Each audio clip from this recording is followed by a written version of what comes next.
Olá! Na dica de hoje, o nosso objetivo será falar de equilíbrio de corpos extensos. Mas antes, precisamos estudar uma grandeza chamada momento de uma força, que no seu cotidiano, como por exemplo, está aplicado no abrir e fechar de uma porta, no abrir e fechar de uma janela, ou por exemplo, no caso que eu coloquei no quadro, de uma chave, quando você aperta ou desaperta um parafuso.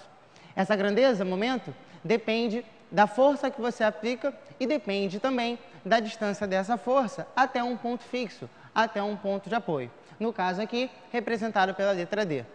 O momento é dado pela força vezes essa distância. Falando então da unidade dessa força, já que eu te apresentei uma grandeza, logo depois eu tenho que te apresentar a unidade dessa grandeza no sistema internacional. Falando no sistema internacional, a unidade de força, Newton. A unidade de distância, metro. Então, a unidade de momento será Newton vezes metro. A gente não pode esquecer que essa força e essa distância têm que ser perpendiculares. Vejamos alguns exemplos particulares. Primeiro exemplo, eu tenho aqui um corpo extenso, só que eu estou aplicando a força exatamente no ponto de apoio, exatamente no ponto fixo. Ou seja, essa distância da força até o ponto fixo é igual a zero.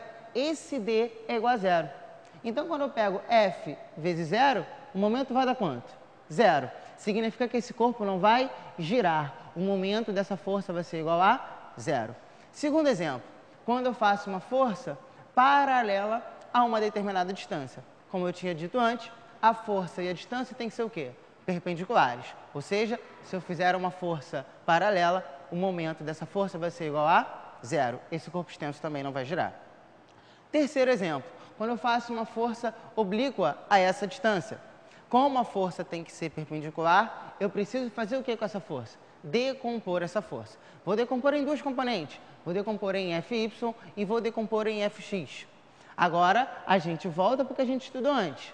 Quando eu decomponho Fy, eu tenho uma força que é perpendicular. Logo, essa força Fy realizará momento. Já a Fx, que é uma força paralela, não realizará momento. É o caso do exemplo anterior. Agora que a gente já sabe o que é momento de uma força, nós podemos ver o que é o equilíbrio de corpos extensos, que precisa de duas condições. Qual é a primeira condição? A força resultante ser igual a zero. Para qualquer corpo ficar em equilíbrio, a força resultante nesse corpo necessariamente tem que ser igual a zero.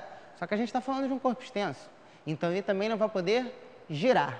Giro na física a gente dá o nome de momento. Ou seja, o somatório de todos os momentos que vão atuar nesse corpo extenso tem que ser igual a zero. Obrigado e até a próxima.